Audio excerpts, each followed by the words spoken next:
Welcome once again to the Magnum Rewatch podcast. My name is Graham. And I'm Kathleen. We are from LoadingReadyRun, where we do other funny stuff.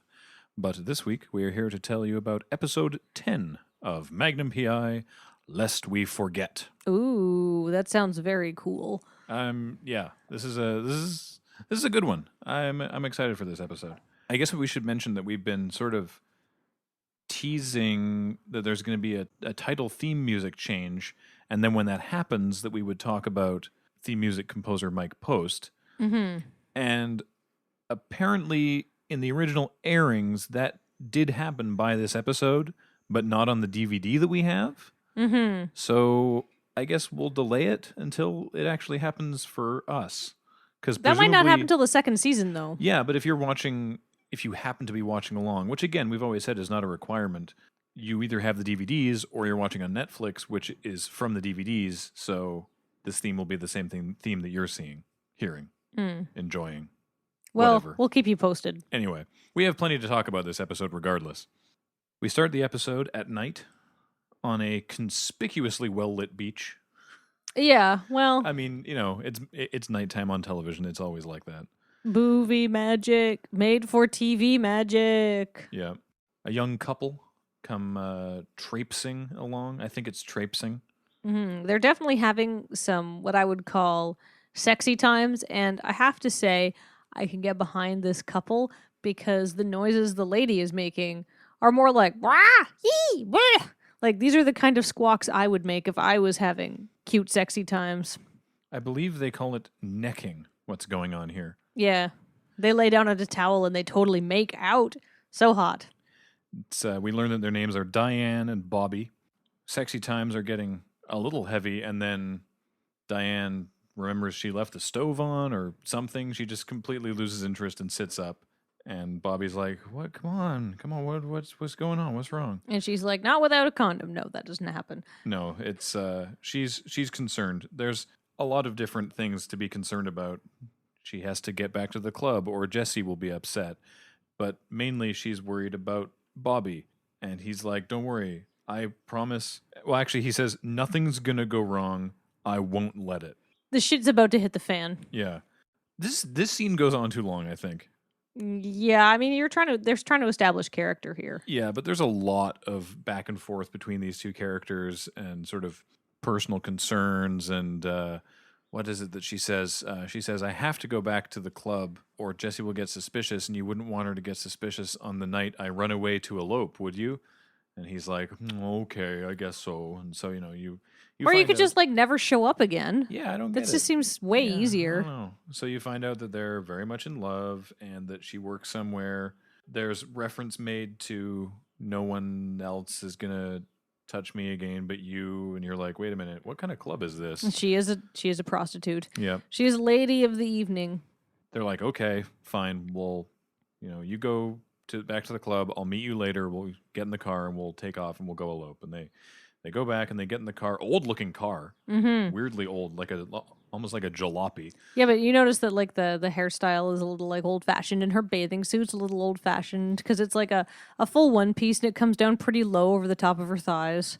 And then they turn on the radio and they're sort of like, "Well, it's a great evening here, only 8 days till Christmas," as the camera zooms in on the registration on the license plate where you realize that it is 1941. This is not the first moment I had realized it was 1941. I think this is to hammer it home for the slower viewers. I don't know if that's fair. Well, okay, I wouldn't have guessed it was exactly 1941, but it's definitely a different time period. Okay. It's not the swinging 80s. Fair enough. The reason the number of days before Christmas is relevant, and I realize now that I heard him say 8, but he must have been saying 18, because I just wrote it down wrong, is that on December 7th, 1941, there was the Pearl Harbor attack. Just a small thing. By the Japanese on the American military base at Pearl Harbor. Not actually a small thing. Thousands of people died. Yeah. Terrible. And it's mentioned that he's in the Navy.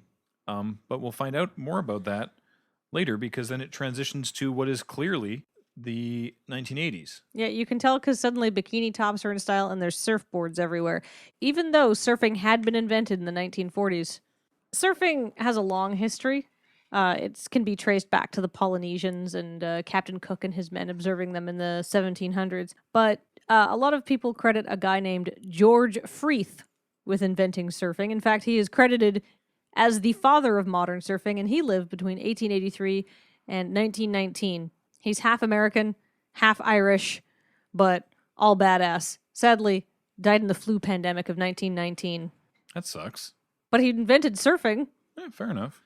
This was a skimboard, though. I mean, someone was carrying a surfboard, but there was like a skimboard in the foreground. Those probably weren't around. I mean, certainly fiberglass was less relevant in the 40s, I assume. Yeah, I didn't look up whether fiberglass was invented in the 40s. I wasn't expecting you to. This scene is also amusing because as Magnum is driving up in the Ferrari, an extra clearly like gets lost and walks in front of the Ferrari, and Magnum has to like pause for a second and drive around her. It's just kind of funny. And they were like, yeah, that take's fine. Sure, we're not doing this again. We've already done like 30 beach takes. Yeah, why not? So Magnum is there to meet someone. He goes up and introduces himself and says, he doesn't get to meet many Supreme Court justices. To which the gentleman, Robert Kane, responds, "No, I'm not the Supreme Court justice yet. I have merely been I have nominated." been nominated." And before he accepts the nomination, he has to actually get Magnum to do something. And Robin Masters suggested Magnum, because apparently Robin Masters knows everybody. And he took the liberty of pulling Magnum's naval records. Which Magnum is annoyed at, peeved, pissed. He's like, if you want irate. my help, pulling my 201 file is not a great way to say hello. So obviously you lied to Robin Masters about whatever help you needed, because there's no way that he would recommend you to me for something that you think needs you to pull my records. He's very, very quick on that. I realize that was a garbled sentence, but I feel like Magnum's back on the fast uptake after last episode of him being unusually stupid. Yeah. So Robert Kane says, no, I need you to find a missing woman. And Magnum's like, okay, that's a little outside my wheelhouse, but sure, when did she go missing? And Kane says, 40 years ago. Also, you have 24 hours.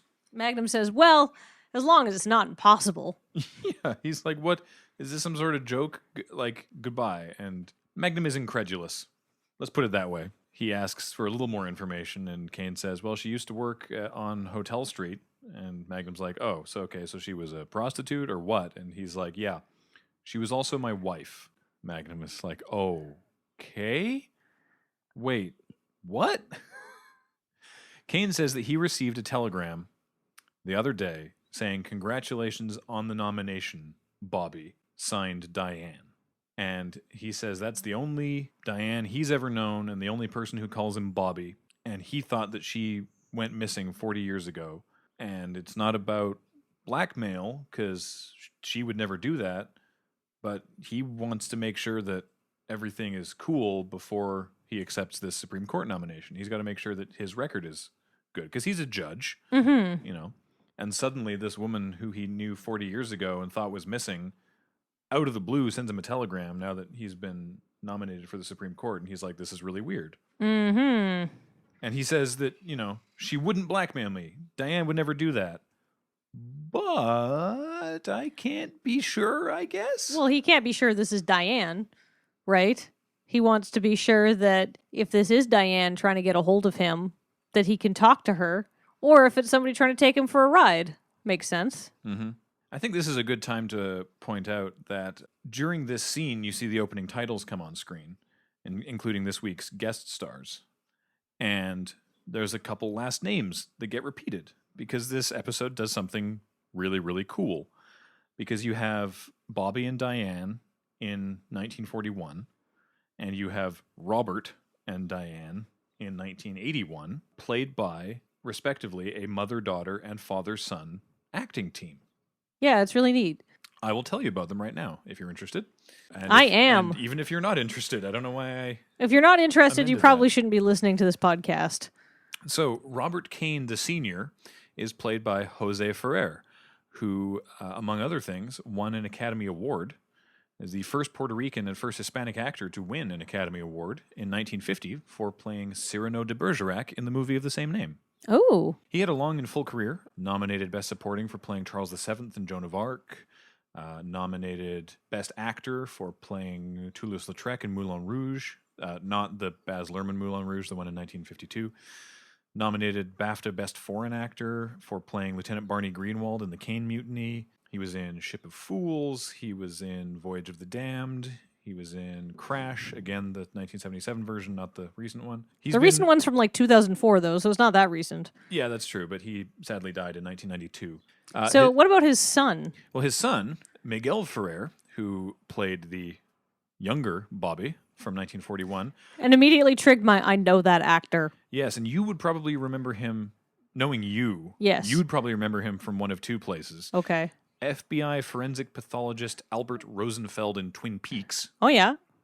Or Bob Morton from RoboCop. Morton! Designer of RoboCop. That's definitely where I know him from, is RoboCop. And if you look at Miguel Ferrer now, he looks now like Jose Ferrer does in this episode of Magnum. That's amazing. They look very, very similar. Miguel Ferrer has been in many movies over the years, a lot of voice work as well, and is still doing stuff. In fact, he was most recently Vice President Rodriguez in Iron Man 3. Oh, wow. Okay. So he's like a long-term character actor. Perhaps he's never reached the heights and acclaim that his father did, but he is a busy guy. He's one of those guys you recognize, you know? Diane is played by Mother June and daughter Anne Lockhart. And as soon as June Lockhart came on the screen, I thought this was really interesting, that you were like, is that Mrs. Brady? And it's not, and I don't think she looks that much like Florence Henderson, but the reason I thought that was interesting is because she is best known for playing two long-term TV mothers. Ah, so I just have a motherly instinct to her. Mm-hmm. She played Maureen Robinson in Lost in Space. Oh! In 84 episodes of Lost in Space, and she was also Ruth Martin in 200 episodes of Lassie. I have never seen a single episode of Lassie. Well, she was in every episode of Lassie, basically, from 1959 to 64. She was in all the Lassie. She's also two-time nominated for an Emmy Award and won a Tony. She was also in the 1998 Lost in Space remake movie in a cameo as a principal. I see. She was also in Chud 2, Bud the Chud. Well, they can't all be winners. I mean, she had a lot of B-movie roles. Actually, interestingly, she was in Troll. Oh. You know, like the B-movie horror movie in 1986 with Anne Lockhart, again, playing her younger self. I mean, how many mother-daughter actor teams are there out there where they look pretty close? Yeah. And I'm looking at this old picture of June Lockhart. She looks like her daughter. Her daughter looks like her, I guess. Mm-hmm. She was also notably her other big TV role, Dr. Janet Craig in the final two seasons of Petticoat Junction. That classic. I don't know. I've never seen an episode of that either. It kind of was a classic of its day. Well, that's well before either of our times. Unsurprisingly, Anne Lockhart's first roles were actually a couple guest appearances on episodes of Lassie, presumably as a very young girl. As a wee baby. Named Little Girl or Anne or Annie, and a lot of roles sort of through the 70s and 80s. More and more these days, she's finding work in voice acting and apparently uncredited policewomen. She has played background role policewomen in Walker, Texas Ranger, Jag, Diagnosis Murder, Dragnet, The West Wing. Oh, I'm sorry. In that one, she's White House staff uncredited. NCIS, Law and Order Criminal Intent, and apparently 63 episodes of Chicago Fire as dispatcher uncredited. Huh. It's a little curious, yeah.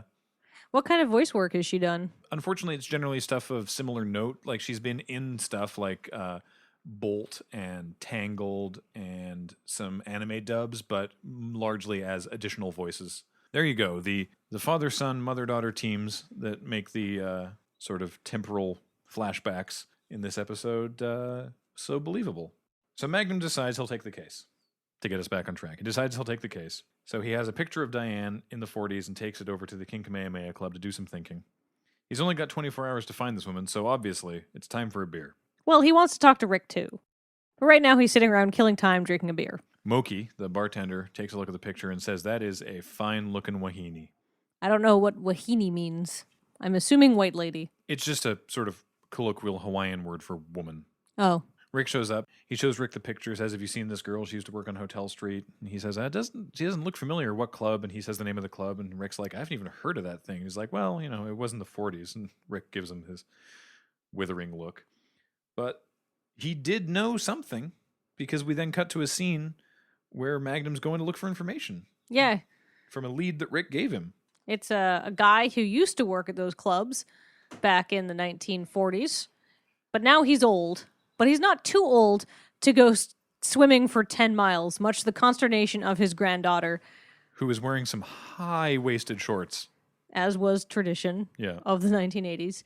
This guy, the old guy, reminds me of my dad. This is the kind of thing my dad would do, and waiting anxiously on the shore is the kind of thing I would do. And it's not just that he's swimming for 10 miles. He's swimming for 10 miles in, like, really oppressive surf. And then he comes out and is like, oh, I don't know why you were so worried. I'm going to go back in again. And his granddaughter's like, so yeah, it's very similar to your relationship with your dad. Mm-hmm. So this guy's name is Maku, and he used to work at the club, I believe, as a bouncer or bartender or something. Magnum says, well, I'm looking for a woman. And Maku says, really? I can't believe that you need to come here to look for women, but the best one I got just went inside. Oh, snap. Referring to his granddaughter, who, to be fair, super hot. Oh, yeah. And that's because Elizabeth Lindsay, 2 years prior to taking this role as Kiki, was Miss Hawaii 1978. I mean, she's really pretty. Magnum shows him the picture of Diane, and he has the least subtle. Sorry, I'm laughing just thinking about it. The least subtle eye-darting, try not to look suspicious movements I've seen. Yeah, this guy's selling it to the cheap seats. Yeah, he's only had 2 other acting roles listed on IMDb.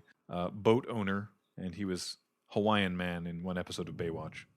I mean, he does get a name here. That's true. At least he's Maku. So Kiki comes back with the beers that Maku sent her in for. And Maku's like, well, sorry I couldn't help you, but here you go. Take the beer for the road. And maybe give my granddaughter a ride into town. And I'm like, excuse me? And he says, I'll talk to some of my friends who worked there at the time and see if they know anything, and then maybe you can come back later. Yeah. Magnum says, okay, that sounds great. Because he doesn't believe Maku either. And then we then cut to a chauffeur. He looks like Q, actually, from the Bond movies. Like, his eyebrows are out of control, and he's this, like, just old British-looking white dude. He's not actually British, but he looks like Desmond Llewellyn. Mm-hmm. And the phone in his carport rings, and he goes over, and he's like, hello, this is Mueller, what's up? Is it? Who? Interesting. I'll let her know. And then he sort of looks over, and you hear someone talking to a Mrs. Polly. He lets her into the car and says that someone was asking Maku about Diane Westmore. Oh my goodness. And Mrs. Polly looks like she's just seen a ghost. Also, importantly, she also looks like Diane Westmore. Just 40 years older. Yeah. We cut to Magnum swimming. He's decided to go for a swim. As he says in his narration, he's doing it to sort of clear his head, do some thinking. And also, he doesn't really believe that Maku is really going to check with some friends and get back to him, so he doesn't bother going back. I mean, that's fair. When somebody is so obviously lying to you, what's the point? Mm-hmm. Magnum's a busy guy. He's got things to do. Which is helped by Zeus, who appears on the concrete sort of embankment thing. In the tidal pool, in the yeah. middle of the tidal pool with his towel. Magnum is immediately suspicious. And then he gets to the shore, and there's Apollo with his flip-flops. Both the dogs look very confused. Magnum is also confused. Magnum's way more confused, but the dogs look uncomfortable being nice to him. Magnum looks up at the house, and there's Higgins, and he's smiling and looking pleased with himself. So they go inside, and Magnum's like, I don't know what you want, Higgins, but you're not getting it. I'm not giving you the Ferrari. I'm not moving out of the guest house. And Higgins is like, oh, no, I daren't dream of it. Here, let me get you a drink. And gets Magnum a beer from the fridge and asks Magnum, are you the T. Magnum that was on the American bridge team at Sao Paulo in 72 or whatever? Magnum's like, what do you want? And he's like, well, we need a fourth for our bridge team tomorrow. And he's like, why is this so desperate? Did your fourth die? Higgins says, yes. And Magnum's like, oh, geez, I'm actually really sorry about that. Bridge is a serious thing. Oh, I tried to look up bridge so I could understand it and explain it briefly. I cannot. I remember my dad telling me that when he was in university, which I guess would have been around this time, like people were cutting classes. At university, people were cutting classes to play bridge. Bridge was a deal. Bridge was a craze. Yeah. Sweeping the nation. Yeah. And let me tell you, Higgins is into it. So he says that he wants Magnum to join their foursome for bridge. And Magnum says, well, I'll try. And Higgins is like, well, what can I do to help you out with your case? And he's like, oh, you can pull some newspaper clippings on Robert Kane, I guess. Great, I'll have them done in the hour. And he gets newspaper clippings, gasses up the Ferrari, packs Magnum a lunch. This is all very strange, but I'm happy to report that Magnum takes all this in stride and decides, you know what, I'm going to get while the getting's good. And goes right along with it. And has, to note, his third beer for the day. Yeah. Magnum goes to pick up Robert Kane. He says that he's found something out. Gets Kane in the car. Really nice in-car shots. Like really nice shots from the hood of the car. Takes him to Hotel Street and says, I'm bringing you here to the last place that you saw Diane. See if that jogs your memory. And he's like, no, I told you where the last place I saw Diane was. It was on the dock. Because as far as he knows, she got on a boat from Hawaii to San Diego. And then Pearl Harbor happened. And he never found her. She just disappeared. But this telegram from her came from Honolulu. Mm-hmm. So she's back in Hawaii. But they drive past where this, I guess, brothel used to be. And he has a flashback of him driving up around back of the brothel and Diane sneaking out with her suitcase. And they're getting ready to leave when the madam emerges. Jessie, who's a mean lady. Jessie don't give a crap. Jessie's a bee, but she's a bee in it for herself. She's like, well, Diane's still got a couple years left on her contract, but, you know, I could let you buy out her contract. It's probably worth $20,000. But you know what? I like you. $15,000. How about that? And he's like, I'm not going to let you do this. He's like, oh, you don't have $15,000? Okay. Well, then you can come and visit her as much as you want for a much lower rate. Bobby is kind of macho and says, no, get in the car. I'll protect you, Diane. So Jessie sends out her hench dude, whose name is... Dutch Mueller. Dutch Mueller. Hench dude for hire. Dutch. And they have the least graceful knife fight I've ever seen committed to screen. Yeah, well, I mean, I kind of buy that Bobby is not super great at fighting with a knife, but it's a lot of them just like holding the knife out in front of them and being like, and like sort of stabbing in the general area of each other's groins, which is probably how I would be in a knife fight. So once again, I'm sympathetic. What I like is that Dutch immediately produces the knife, and one of Bobby's sailor friends, who is obviously visiting the brothel, is like, Bobby, and chucks him a knife too. Yeah. I like that. It's like, thank you, sailor friend. I mean, they don't intervene in any way. No. But they are making sure it's a fair fight. He's going to even it up, yeah. Yeah. It ends up with Dutch tripping or falling in some manner. Or kind of like lunging on Bobby. Yeah, on top of Bobby. Misses him, but falls on Bobby's knife. Yeah, he gets stabbed in the gut.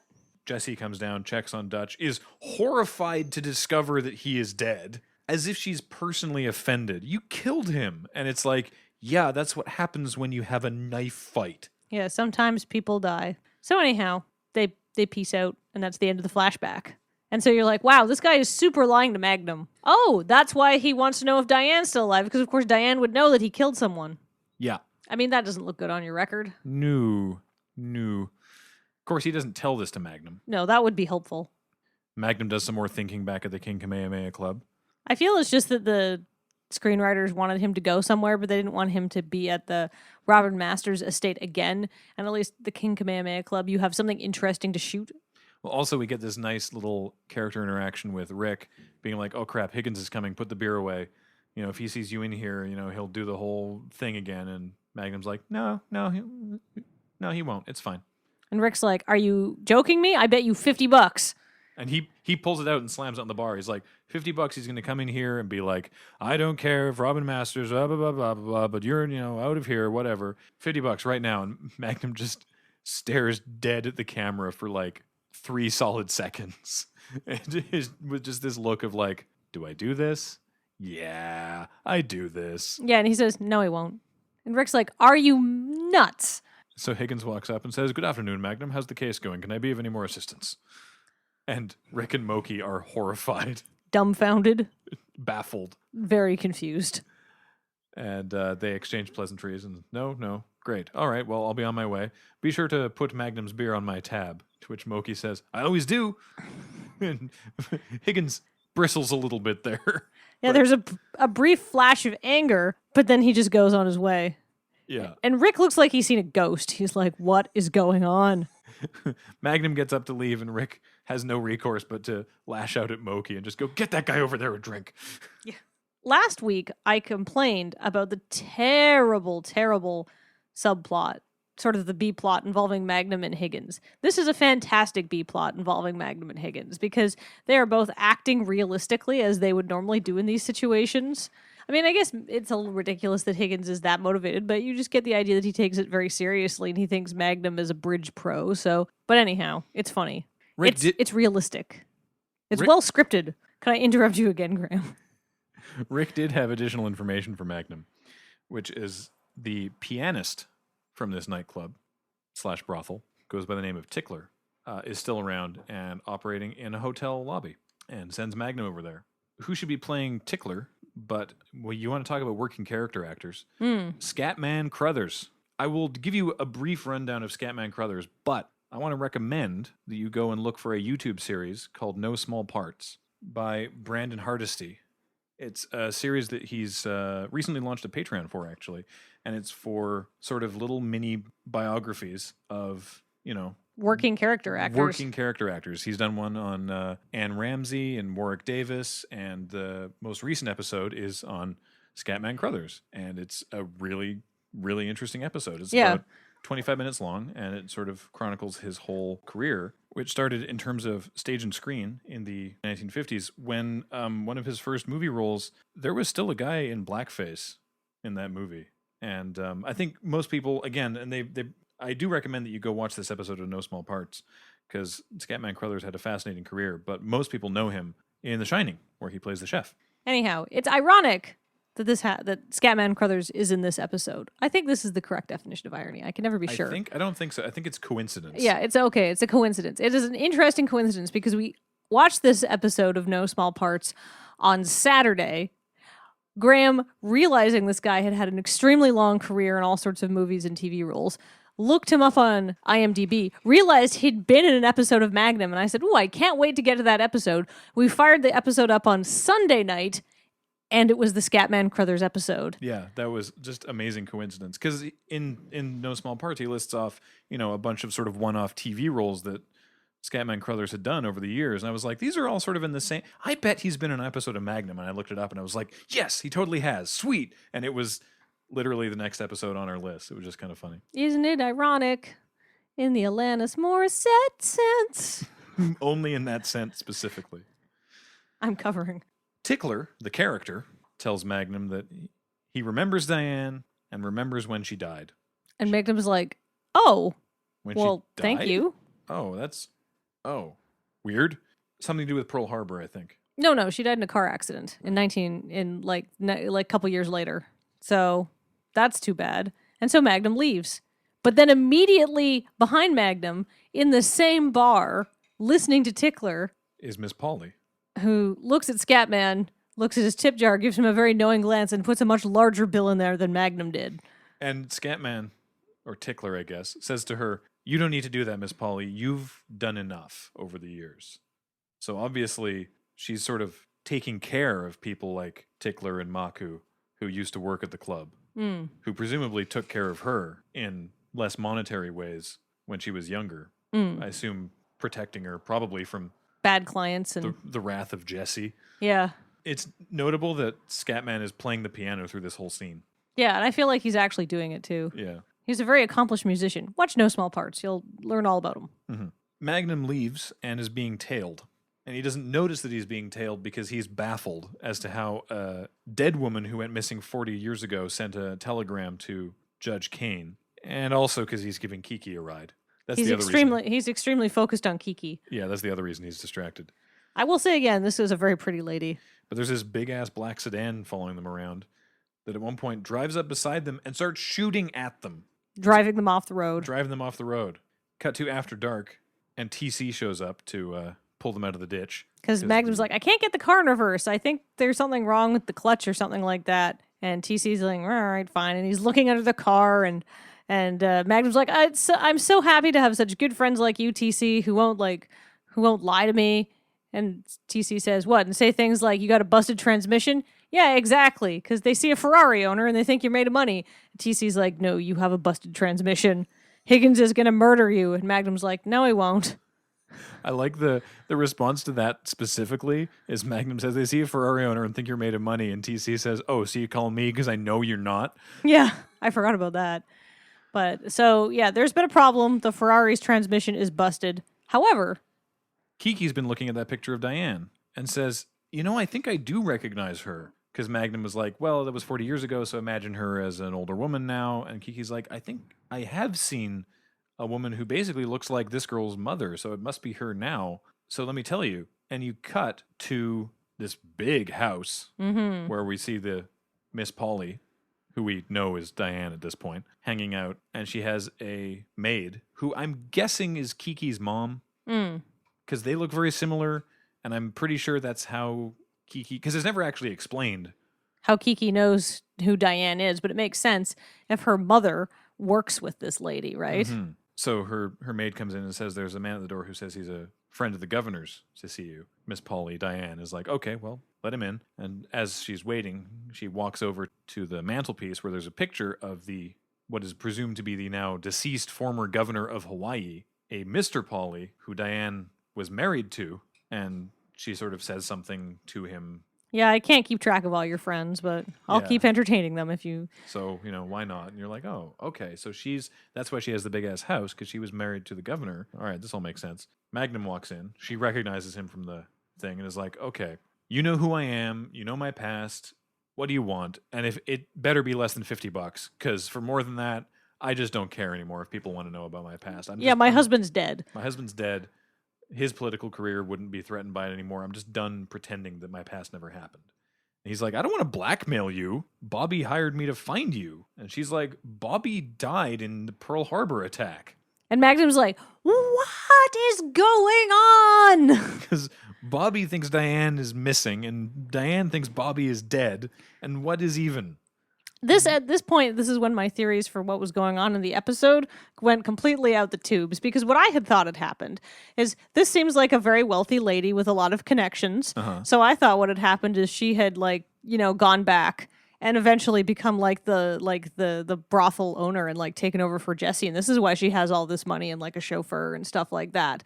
And so she's just trying to watch out for herself, because there's a lot of people who would try to blackmail her or something like that. Like she might have gone legitimate in the previous years. So I was close on that, but I did not see this wrench coming in the scenario. So I was like, all right, I have literally no idea what's going to happen next. Well, what happens next is that Rick is driving, for some reason, Judge Kane to the airport while he writes a check for Magnum for $1,000. And says, which might cover the transmission repair. Which might, yeah. And says, I'm sorry that you couldn't find her, but hopefully this will cover your expenses. Thank you for trying. I mean, that's $1,000 for a day's work. Yeah. They drive past the airport.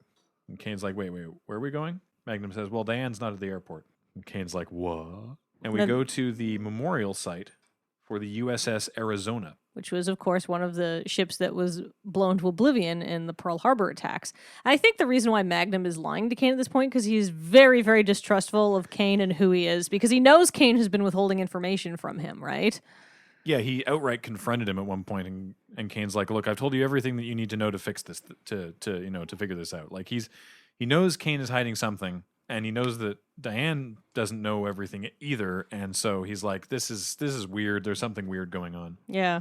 So we get to the USS Arizona Memorial site, and we hear a tour going on in the background. It's a shot actually of the memorial wall of everyone who died on the Arizona.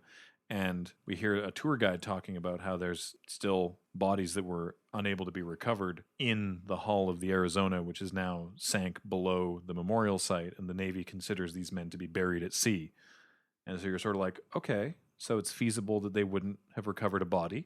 That's just a little like that's just sort of like background noise in this opening shot. But I like that as like, oh, that would explain why they didn't find a body, because there's like 100 men whose bodies they never recovered from this boat. So it's like, okay, sure.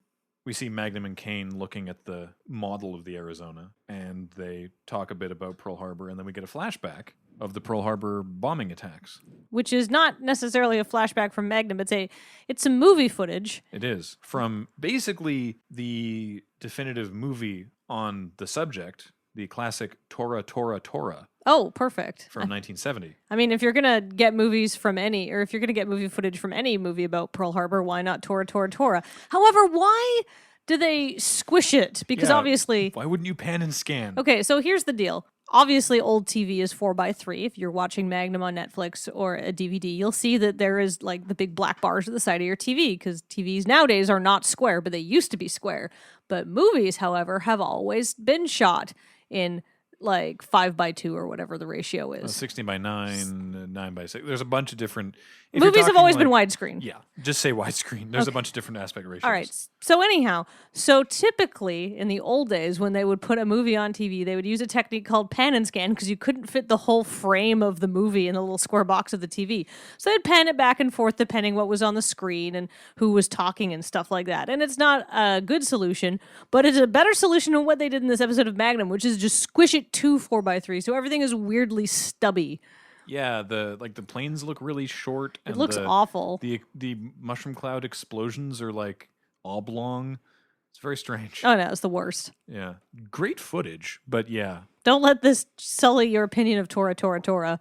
But then we snap back to the present, enough to distract you from the terrible footage by hearing Bobby, Bobby, Bobby, and then Diane is there, and Bobby is there, and Diane says, "I thought you were dead," and Bobby says, "I thought you were gone," and what happened was this. Well, first they share an old person kiss. Yeah, first there are elder makeouts. Then they explain what happened. They were going to elope. They'd just stabbed this guy to death. Well, Bobby had just stabbed the guy to death. Yeah, Diane was not complicit in that. And so the plan was Bobby put her on a boat to San Diego. He would sort out whatever he needed to do on the naval base, get out of that, skip out of town, join her in San Diego. She didn't want him to face the music alone. So she jumped back off the boat. Right. So she could, lend her testimony or to whatever. Pearl Harbor attack happened. Like 3 hours later. And his boat sank, and he was listed on the list of casualties. But he had gone off the naval base up a hill to watch her boat leave, because he's a hopeless romantic. That's very sweet, honestly. And her boat had just cleared the horizon when the attack happened. So he was nowhere near the naval base. So he thought she was on a boat that she was not. She thought he was on a boat that he was not. 2 ships passing in the night. Not really. Because he knew that if they didn't recover a body, they would put him as missing in action. He got on a different boat to San Diego and just went, guess I'm not in the Navy anymore. So then But he went to San Diego, couldn't find her. Had nothing to do, enrolled in the Army. Because here's the deal. He's like, well, I murdered a man, but now I have a chance to get a new name, and it'll be a very kind of no questions asked kind of era. So perfect. And so he ended up going through the Army, going back to school on the GI Bill, and then becoming a lawyer and a judge and all of this.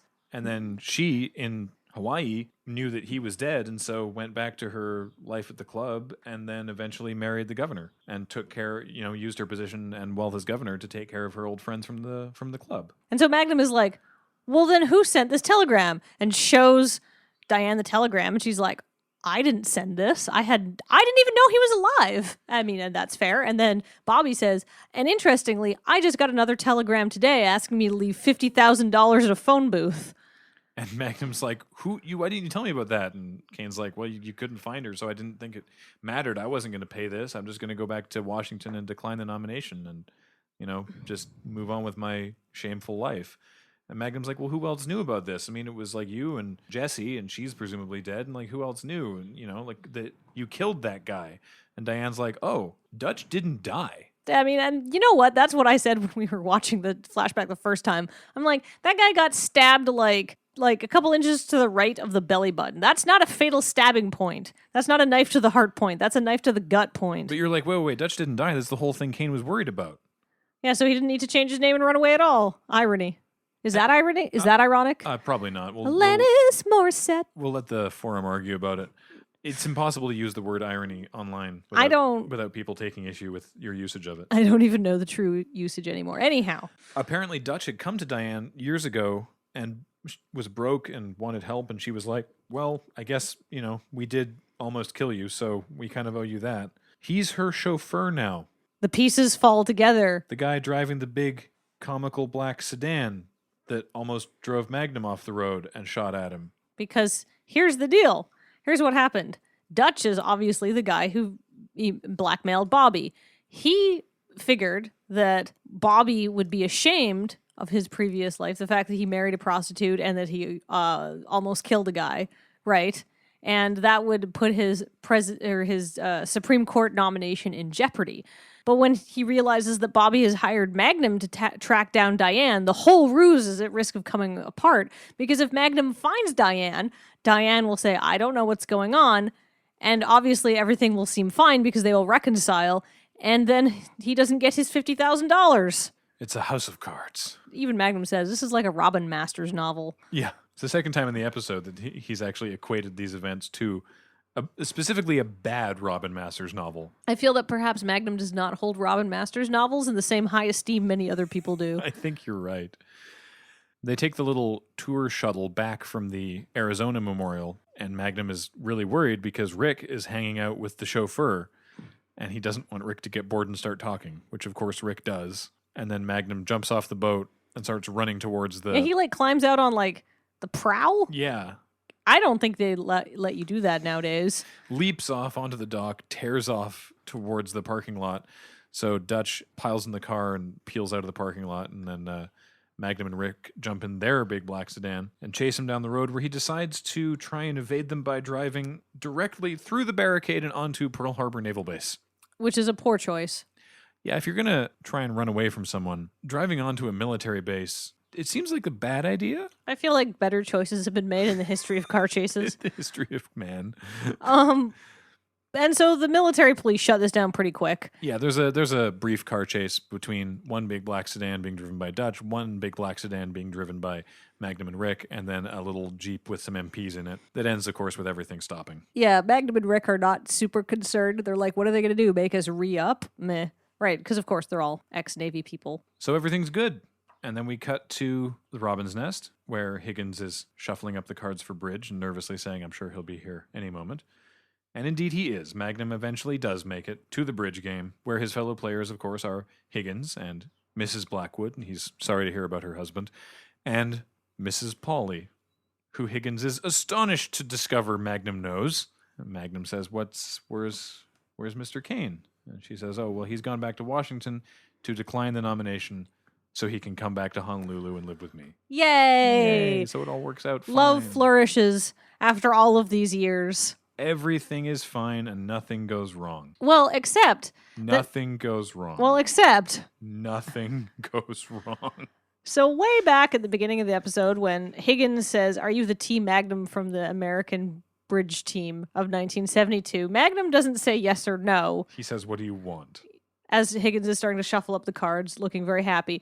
Magnum's like, Higgins, there's a couple things we need to get straight here before we start. Higgins says, well, of course, we need to list what conventions we're using. And then he lists off this, I can only say, pile of jargon that Graham and I rewatched this part at least 10 to 15 times trying to get all the phrases, but he says them so quickly they are impossible to discern.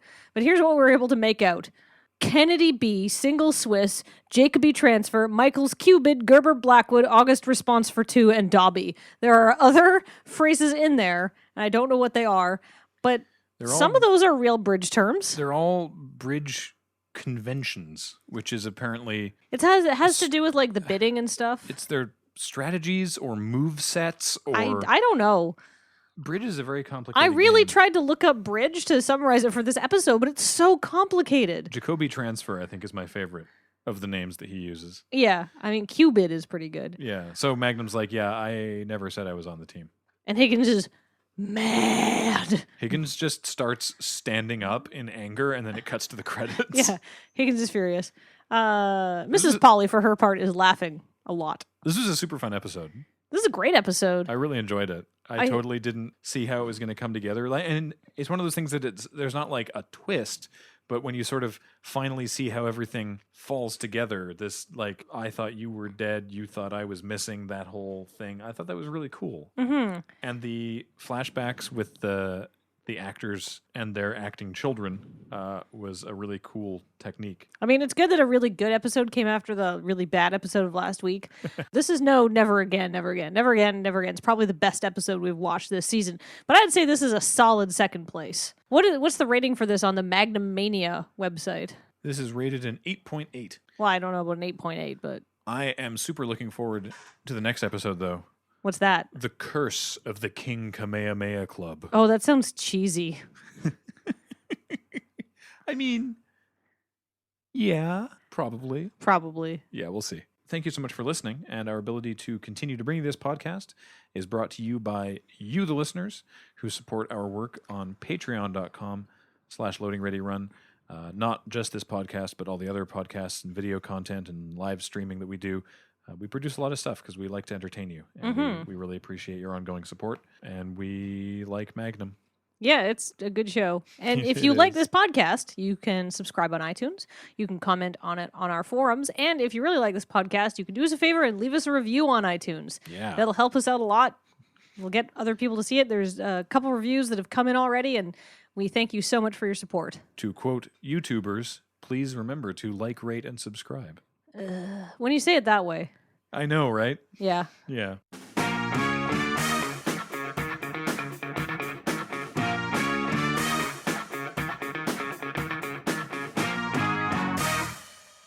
We need a sign off for this week, Graham. Isn't it ironic? No. Don't you think? No. I mean, maybe. No. If I check a dictionary, No. I don't know the real definition in this. Can't we just flash back 40 years? Neither of us are alive. I know. Then we won't have to listen to you singing ironic. Isn't it ironic? Don't you think?